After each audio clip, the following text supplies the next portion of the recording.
అందరికీ నమస్కారం.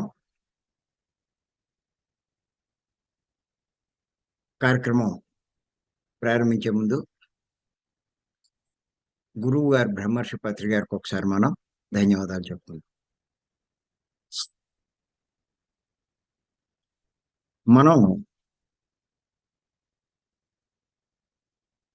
గత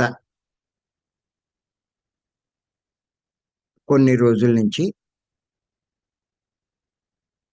ఒక విషయం మీద చెప్పుకుంటున్నాం. 78వ ఎపిసోడ్ మనం చెప్పుకుంటున్నాం.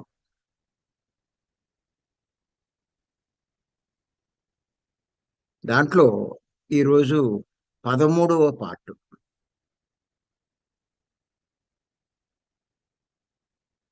ఏంటంటే ఉపమాన ధ్యాన సందేశాలు. అందులో ఈ ఉపమానం చాలా ముఖ్యం కాబట్టి చాలా విపులంగా, విశేషంగా దీన్ని తెలుసుకునే ప్రయత్నం చేస్తున్నాం మనం.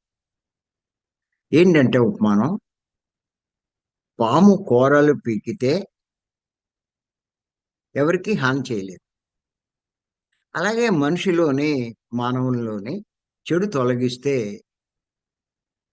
ఎవరికీ చెడు చేయడు. అది ఉపమానం. ఎంచేతంటే మానవునిలో ఎన్నో రకాల చెడులున్నాయి.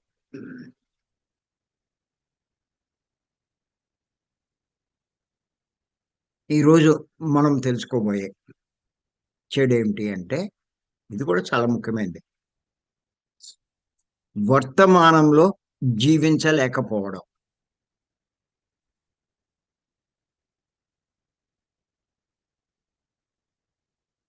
ఇది మనం ఎన్నో సార్లు విన్నాం, తెలుసుకున్నాం కూడా. కానీ ఇది చాలా ముఖ్యం.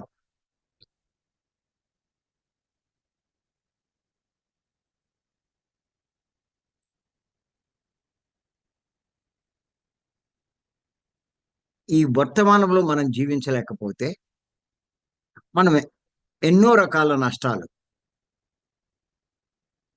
మనం పొందవలసి ఉంటుంది. ఇంచేతంటే మానవ జీవితంలో మనస్సుదే ప్రముఖ పాత్ర. చూడటానికి దేహం గొప్పదిగా కనిపిస్తుంది.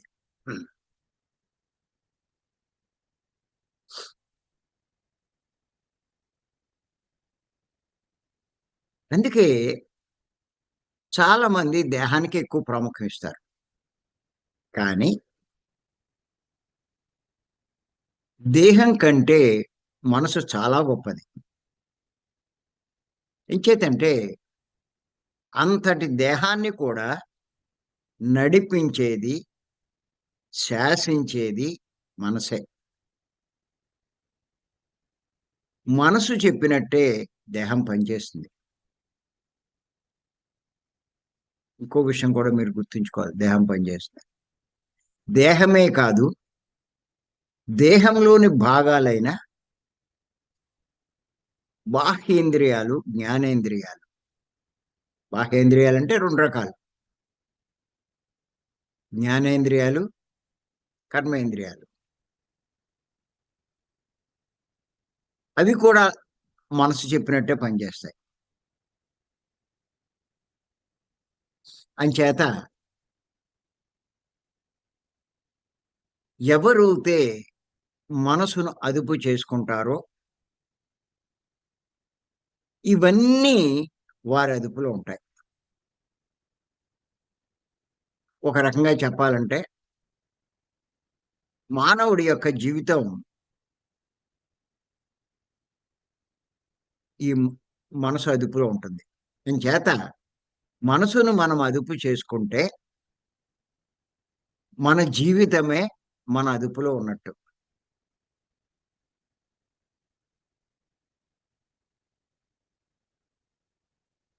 అలా మనసు మన అదుపులో ఉండాలి అంటే వర్తమానంలో జీవించగలగాలి.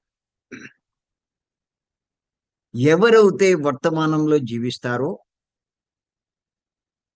జీవించగలుగుతారో వారి మనసు వారి అదుపులో ఉన్నట్టు.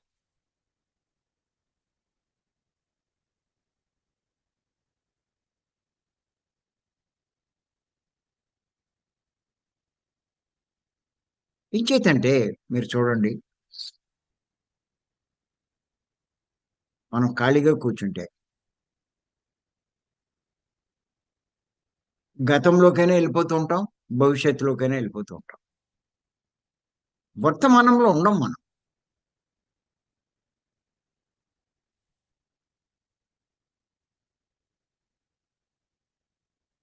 నిజంగా చూస్తే గతంలో దుఃఖం కలిగించే సంఘటనలు ఎన్నో ఉంటాయి. అవే గుర్తుకొస్తూ ఉంటాయి. భవిష్యత్తులో కూడా మనకు ఆందోళన కలిగించేవి, జరగవలసినవి, మనకు కావలసినవి ఎన్నో గుర్తుకొస్తూ ఉంటాయి.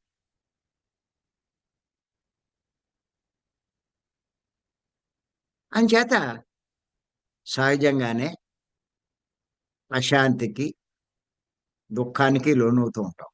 ఎప్పుడు ఏమీ లేకపోయినా వర్తమానంలో చూస్తే ఏమీ ఉండదు. ఆ గతంలోకెళ్ళిపోవడం, భవిష్యత్తులోకెళ్ళిపోవడం వల్ల అశాంతి, ఆ దుఃఖం మనం అనుభవిస్తూ ఉంటాం. అంచేత ఆ గతంలోకెళ్ళేది మనసే, భవిష్యత్తులోకెళ్ళేది మనసే. ఆ మనసును అదుపు చేసుకుంటే, అంటే వర్తమానంలో ఉంచగలిగితే, ఈ అశాంతి ఉండదు, దుఃఖం ఉండదు. అంతే కాదు, ఇప్పుడు చెప్పుకున్నట్టే ఇంద్రియాలు కూడా మన అదుపులో ఉంటాయి. అందుకే అంటారు, మనసు మీరు వర్తమానంలో ఉంచగలిగితే, మనసును మీ అదుపులో ఉంచుకున్నట్టే లెక్క.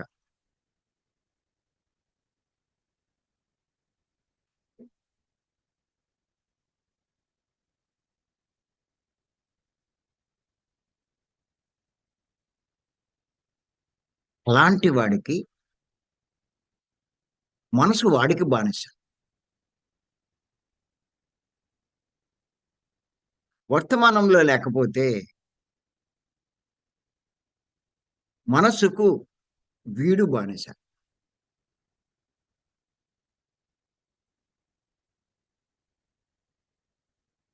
మనస్సును బానిసగా చేసుకున్నవాడు గొప్పోడు.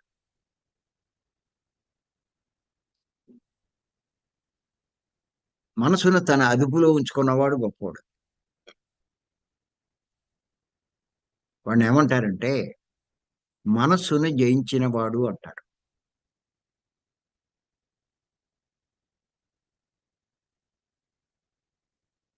అలా మనస్సును జయించిన వాడు ప్రపంచాన్ని జయించిన వాడి కంటే గొప్పోడండి.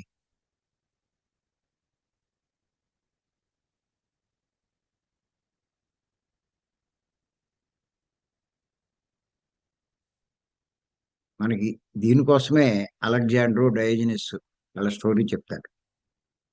ప్రపంచాన్ని జయించి వచ్చాడు డయోజనస్, అలెగ్జాండర్.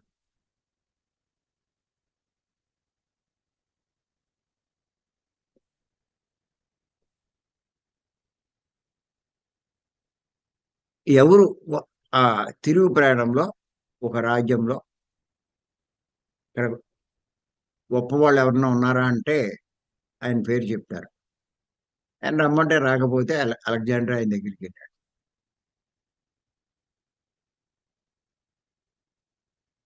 ఏంటి నీలో గొప్పదనం అన్నాడు.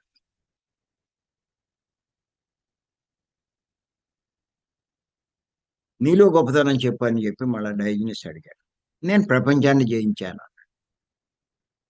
జయించి ఏం చేసావు? ఎంతో మందిని చంపావు, చేసావు. ఓ కోట్ల కోట్ల ధనరాశులన్నీ నేను రథాల మీద, గుర్రాల మీద, ఏనుగుల మీద వేసుకుని నా రాజ్యాన్ని తీసుకెళ్తున్నా. ఏం చేస్తావు? గొప్పగా ప్యాలెస్లు కట్టి హాయిగా ఉంటా అన్నాడు. నువ్వు హాయిగా ఉండడానికి ఎంతమందిని చంపి ఏడిపించావు, ఏమీ చేయకుండా నేను హాయిగా ఉన్నాను అన్నాడు. ఆశ్చర్యపోయాడు.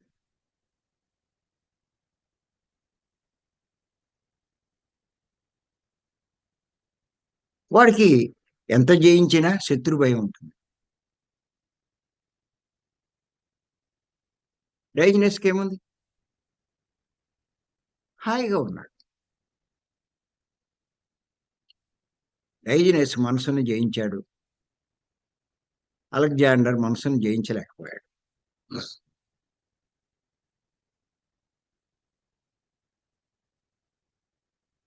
మరి మనసు వర్తమానంలో ఉండడము అంటే నిశ్చల స్థితికి చేరుకోవడం. చెంచల స్థితి నుంచి నిశ్చల స్థితికి చేరుకోవడం. ఎప్పుడైతే మనసు నిశ్చలమైందో నీ అదుపులోకి వచ్చినట్టే.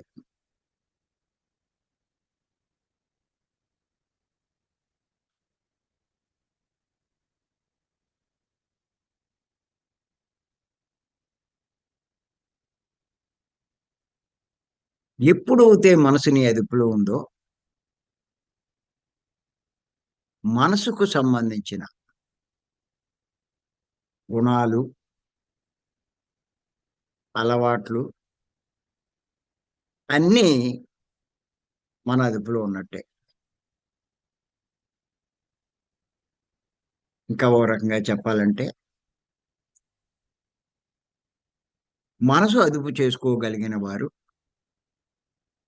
అరిషడ్ వర్గాలన్నిటినీ తమ అదుపులో ఉంచుకున్నట్టే. అరిషడ్ వర్గాలంటే కామ, క్రోధ, లోభ, మోహ, మదం, ఆశ్చర్యాలు.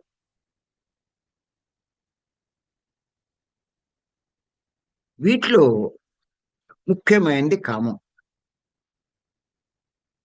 అంటే కోరికలు.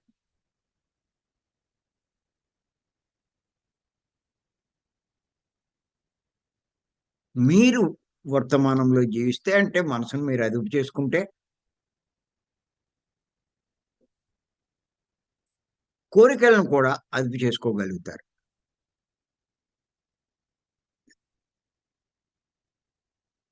అలా కోరికల్ని అదుపులో ఉంచుకోగలిగిన వారు ఎన్నో లాభాలు పొందుతారు. ఎంచేతంటే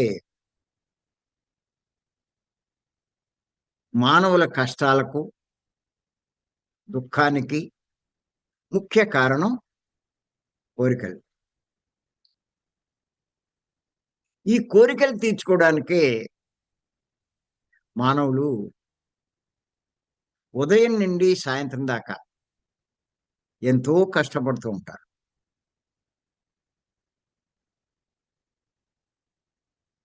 ఒక రకంగా చూస్తే జీవితాంతం కష్టపడుతూనే ఉంటారు.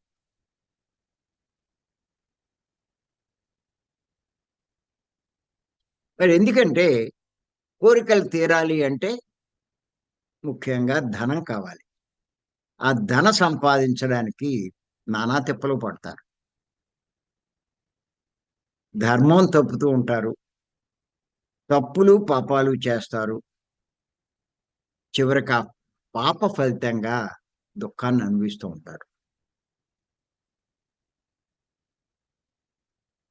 అంటే కష్టాలకు మూలం కోరికలే అని చెప్పి మనం అర్థం చేసుకోవచ్చు. అంతేకాదు తాము కోరుకున్న కోరికలు తీరకపోయినా, నెరవేరకపోయినా విపరీతమైన దుఃఖానికి లోనవుతారు. ఇంకా చెప్పాలి అంటే సంసారంలోనే బాంధవ్యాలు సరిగ్గా లేకపోవడానికి కారణం ఈ కోరికలే. భార్య కోరికలు భర్త తీర్చలేదని, భర్త కోరికలు భార్య తీర్చలేదని, కొడుకు కోరింది తండ్రి, తల్లి తీర్చలేదని, అత్త కోరిక ప్రకారం కోడలు నడుచుకోలేదని, కోడలకు అనుకున్నట్టు అత్త ఉండట్లేదని చూస్తే ప్రతి సంసారంలో గొడవలు పడుతూనే ఉన్నారు. ఈ కోరికల గురించే బాంధవ్యాలు చెడగొట్టుకుంటున్నారు. మీరింకా చూడండి. కోరికల గురించే దేవుళ్ళను పూజిస్తున్నారు, ప్రార్థిస్తున్నారు, నమాజ్ చేస్తున్నారు, భజనలు చేస్తున్నారు. ఒకవేళ ఇన్ని చేసినా కోరికలు నెరవేరకపోతే ఆ దేవుళ్ళ మీద కోపం కలుగుతుంది. వాళ్ళ మీద ఆ దేవుడి మీద నమ్మకం కోల్పోతున్నారు.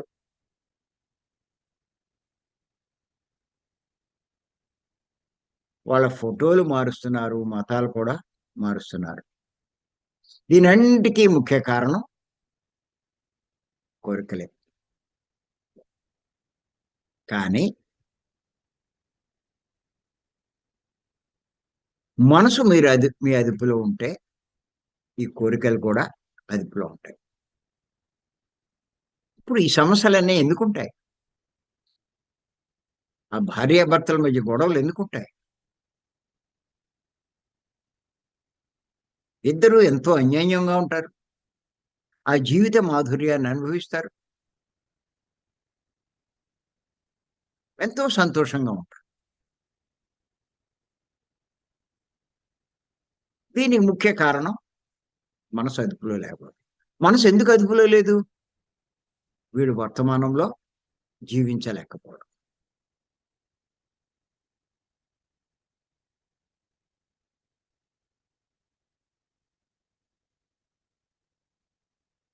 అంచేత మనసు అదుపులో ఉంచుకొని అవసరాలకు పరిమితమవుతే కష్టాలెందుకుంటాయి? అంతేకాదు,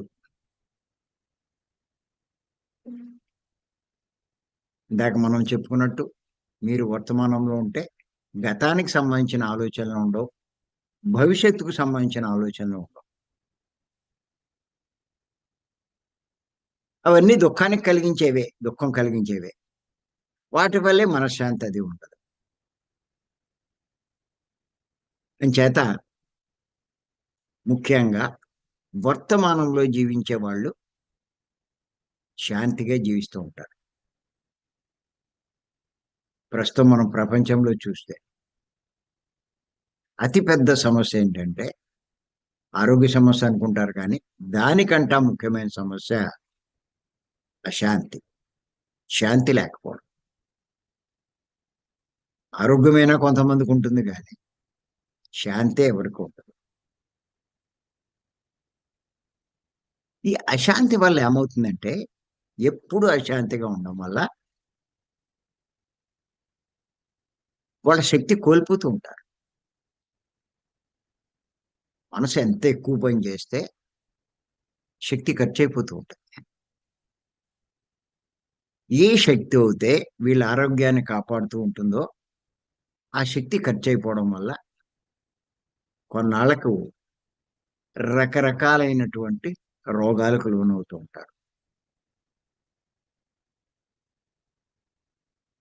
అందుకే మీకు షుగర్ కానీ, బీపీ కానీ ఇయన్నీ ఉంటే ప్రతి దానికి టెన్షన్ పడకండి అంటూ ఉంటారు. శాంతిగా ఉండండి, విశ్రాంతిగా ఉండండి అని చెప్పి అంటూ ఉంటాడు. మరి ఈ రోగాలు లేపోతే డబ్బు ఖర్చు కాదు. ఆ డబ్బుతో జీవితంలో కావాల్సిన ఎన్నో అనుభవించొచ్చు. ఇంకా కావాలి అంటే ఆ ధనాన్ని, రోగాలకు ఖర్చుపెట్టే ధనాన్ని సేవలకు ఉపయోగిస్తే ఎంతో పుణ్యం కూడా వస్తుంది. రోగాలకు ఖర్చు పెడితే ఏమొస్తుందండి?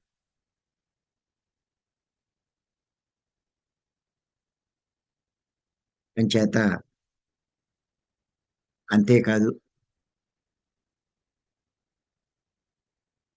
మనసు అదుపులో ఉంటే, అంటే మీరు వర్తమానంలో ఉంటే, మాట కూడా మీ అదుపులో.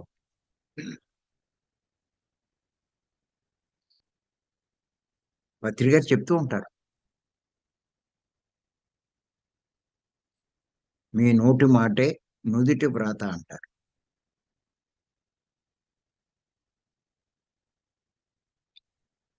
అదే మన రాత అయిపోతుంది. ఎప్పుడైతే రాయబడిందో, ఎప్పుడో అప్పుడు ఆ కర్మ మనం అనుభవించాలి. ఇంచేత మాట జాగ్రత్తగా మాట్లాడాలి. మనకేమవుతుందంటే మాట్లాడేసాక అయ్యో! అంటాం. అదే మాట అదుపులో ఉన్నవాడు ఆచి తూచి మాట్లాడతాడు.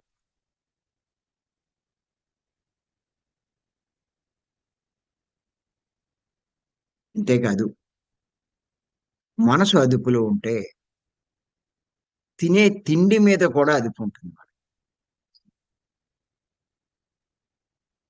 ఈ మనసు అదుపులో లేకే తినకూడని తిళ్ళన్నీ మాంసాహారం, కోడిగుడ్లు,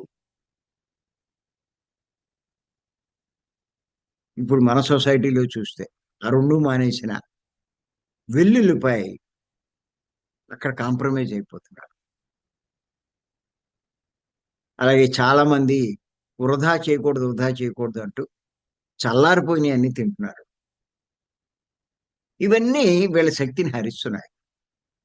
ఎంతో నష్టపోతున్నారు. శక్తి పెంచుకుని ఎన్నో లాభాలు పొందవలసిన వాళ్ళు మనసు అదుపులో లేకపోవడం వల్ల ఆహారం, తినే ఆహారం మీద అదుపు లేకపోవడం వల్ల ఈ నష్టాలన్నీ జరుగుతున్నాయి.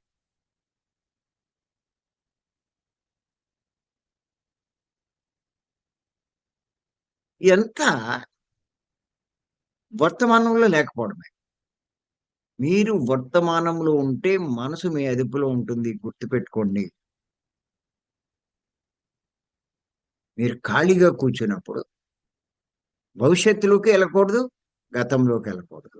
ఇక భవిష్యత్తు, గతంలోకెళ్తే మీరు ఉన్నది వర్తమానమేగా. మీ మనసు ఇంకా మీ అదుపులో ఉన్నట్టేగా.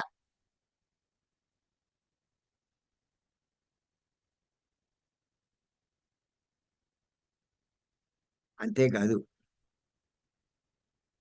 మనసు అదుపులో ఉంటే మీరు చేసే కర్మల మీద కూడా మీ అదుపుంటుంది. అంటే మీ పనుల మీద కూడా మీకు అదుపుంటుంది.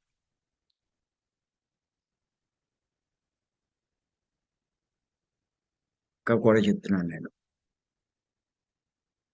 మీ మనసు మీద మీకు అదుపు లేకపోతే మీరు ఎన్నో అంటూ ఉంటారు. ఎన్నో అనుకుంటారు చేయాలని. కానీ వేటిని ఆచరించలేరు. మనసు అదుపులో ఉంటే మీరన్నవి ఆచరించగలుగుతారు. అనుకున్నవి కూడా సాధించగలుగుతారు.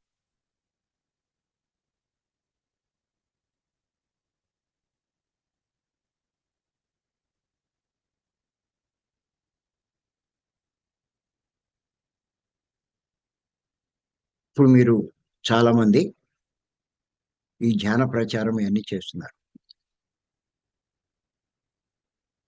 ఎవళ్ళో పిలుస్తారు. ఇప్పుడు ఇంచుమించు మనోళ్ళందరికీ మంచి పబ్లిసిటీ అయింది. క్లాసులు బాగా చెప్తారు వీళ్ళు అని చెప్పి. ఫోను చేసి అడుగుతారు వాళ్ళు. మీరు మాటిస్తారు. కానీ 6 100 100 6 మాట ఇస్తే మటుకు నిలబెట్టుకోవాలి.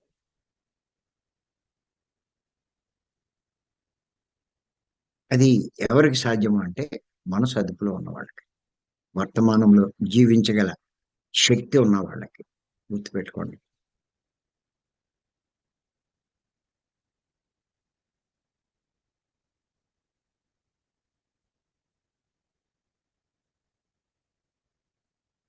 మరి మీ మాటలు కూడా అదుపులో లేకపోతే అనుకుంటూ ఉంటారు, అబద్ధం ఆడేస్తారు.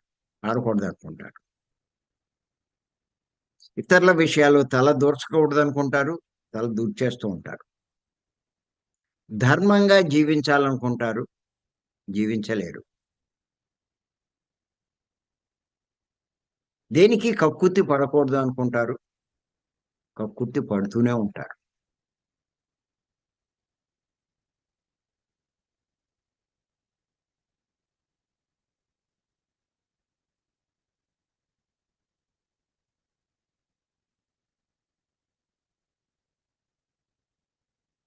ఇంచేత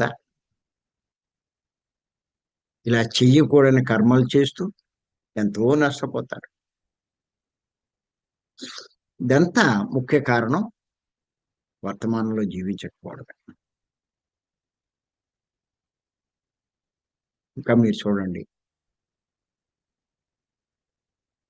ఎవరైనా గొడవలు పడుతూ ఉంటే ఏ మధ్యవర్తి దగ్గరికి వెళ్తాడు ఆవేశంతో. ఆ టైంలో తెలివైన వాడు మధ్యవర్తి ఏం చేస్తాడంటే,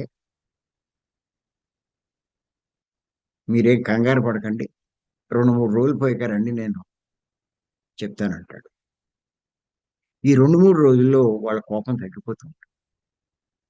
అప్పుడు వాళ్ళని కూర్చోబెట్టి నచ్చచెప్పినా వాళ్ళకి అర్థమవుతుంది, వింటారు. ఆ ఉద్రేకంలో వినరు.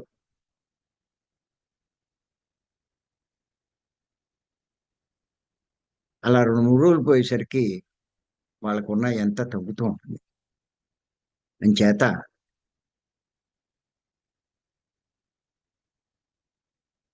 ఎప్పుడైతే మీరు వర్తమానంలో ఉంటారో, మీ మనసుకు మీరు విశ్రాంతి ఇచ్చినట్టే లెక్క.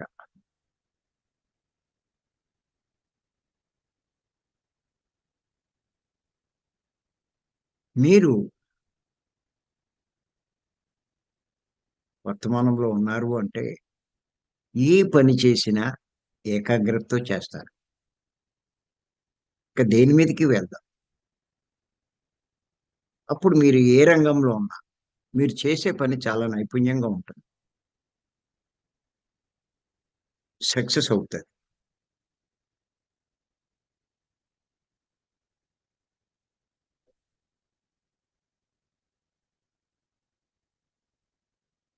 మీరు ఏ రంగంలో ఉన్నా సరే, మీరు ఉద్యోగ రంగంలో ఉన్నా, ఏదైనా ప్రొఫెషన్స్‌లో ఉన్నా, ఎటువంటి పనులు చేసుకుంటున్నా, మీరు పెయింటర్ అవ్వచ్చు, వడ్రం మేస్త్రి అవ్వచ్చు, ఇంకో పని చేయొచ్చు. ఉట్టి పడుతూ ఉంటుంది.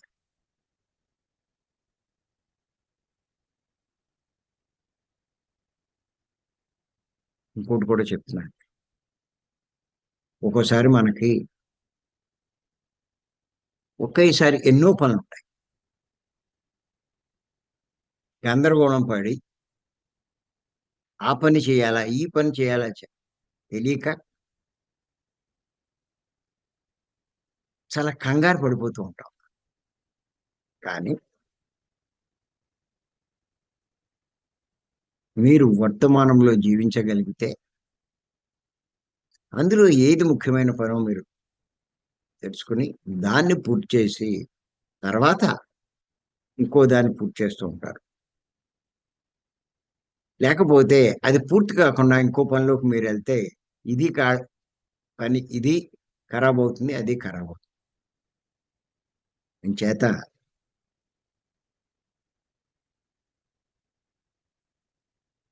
ఈ జీవితంలో మనకి ఎన్నో దుఃఖకరమైన సంఘటనలు జరుగుతూ ఉంటాయి. మీరు వర్తమానంలో జీవించలేకపోతే,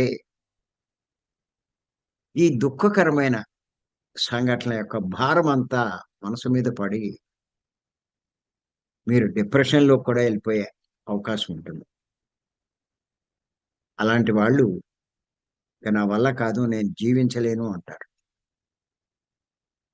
కుంగిపోతూ ఉంటారు. ఎంచేతంటే దుఃఖాన్ని తట్టుకునే శక్తి వాళ్ళకుండదు. కానీ వర్తమానంలో జీవించగలిగేవారు భవిష్యత్తుకి ఎళ్ళరు, గతంలోకి ఎళ్ళరు. దుఃఖాన్ని బాగా ఒకవేళ ఉన్నా తట్టుకుంటారు వాళ్ళు.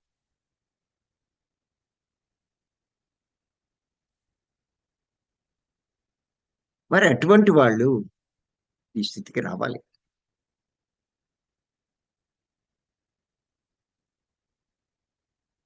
అంచేత ఈ స్థితి మనకి రావాలి అంటే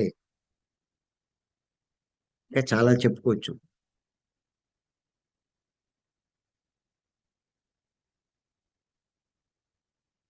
ఎవ్వరైనా సరే శ్వాస మీద ధ్యాస ఉంచి తీవ్ర ధ్యాన సాధన చేయాలి.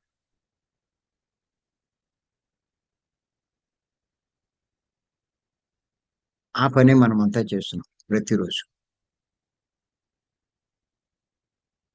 ఎప్పుడైతే మీరు రోజు ఇలా ధ్యానం చేశారో, ఈ శ్వాస మీద ధ్యాస ఉంచారో, ఈ లోపల ఉన్నటువంటి చెత్తంతా ఖాళీ అయిపోతుందండి. పనికి రాని దుఃఖం కలిగించే, అశాంతికి గురి చేసే ఆలోచనలన్నీ ఖాళీ అయిపోతాయి.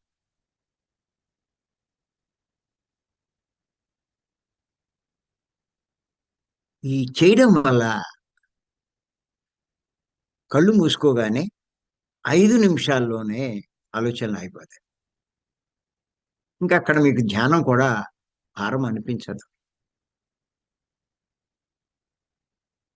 అలాంటి సమయంలో మీకు అపారమైన శక్తి కూడా వస్తుంది.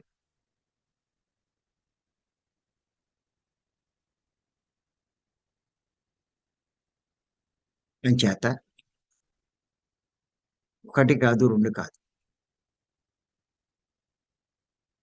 ఎన్నో లాభాలు దీంట్లో మనం పొందుతూ ఉంటాం.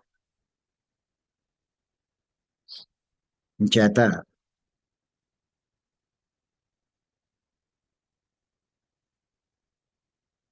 ఈ స్థితి మనకి సాత్వికమైన శాకారం తీసుకుంటూ, శ్వాస మీద ధ్యాస ఉంచితే వాడికంటే గొప్పవాడు ఇంకోటేమి లేదు.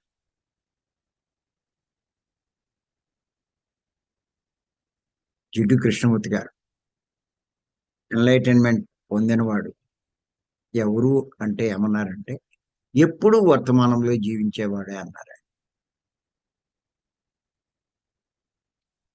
మీరెక్కువ వర్తమానంలో జీవించగలుగుతూ ఉంటే ఎన్‌లైటన్‌మెంట్‌కి దగ్గర అవుతున్నట్టే లెక్క మీరు.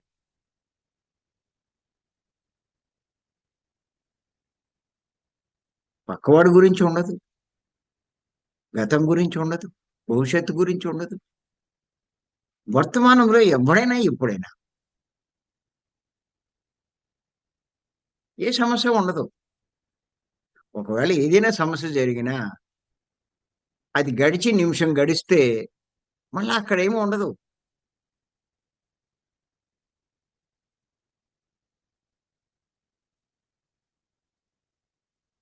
దాన్ని అక్కడికక్కడ గలగాలి. ఎంతసేపు దాన్నే ఆలోచిస్తూ, దాంతోటే బాధపడుతూ ఉంటే దుఃఖం కాక ఏమవుతుంది?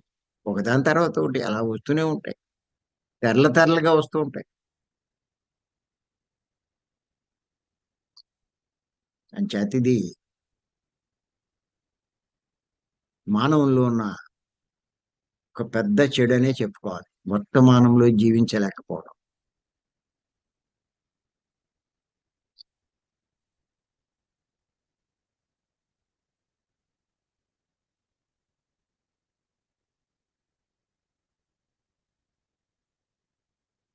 ఇదే మనం ఇలా ప్రతి నెల క్లాసులు కండక్ట్ చేయడమే కాదు, మరి ఈ నెల 5 రోజులు 50 గంటలని ఉత్తినే కదండీ! దాని లాభాలు ఎవ్వడికి అర్థం కావట్లేదు. కళ్ళు మూసి కూర్చుంటే ఏమొస్తుందనుకుంటున్నారు? కళ్ళు మూసుకుంటేనే ఏదైనా వచ్చేదండి. ఇంత ప్రాక్టీస్ చేయించేదెవరున్నారండి?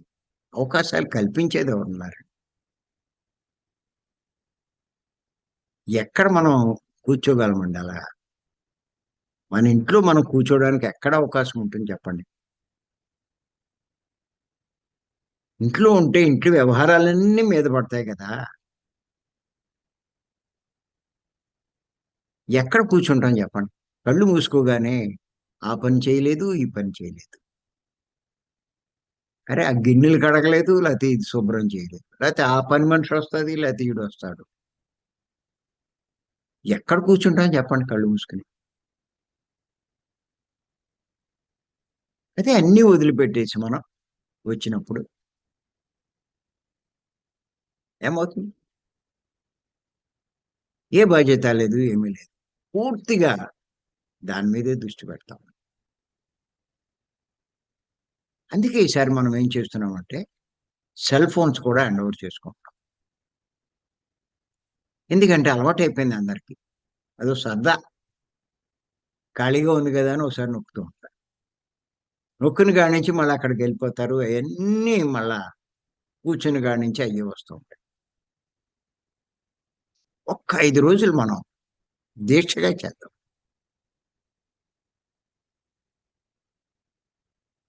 మీరు ఎవరైతే ముందు రోజే రాగలుగుతారు. మనం 16-20 దాకా అనుకున్నాం.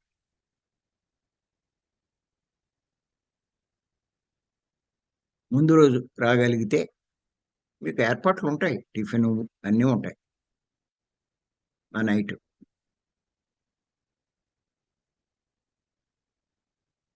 పొద్దున్న ఉదయం 5 గంటల నుంచే స్టార్ట్ చేస్తాం. ఎంతమందొస్తే అంతమంది. ఇంకా అవకాశం లేని వాళ్ళుంటే 16 తారీఖు మార్నింగ్ రావచ్చు.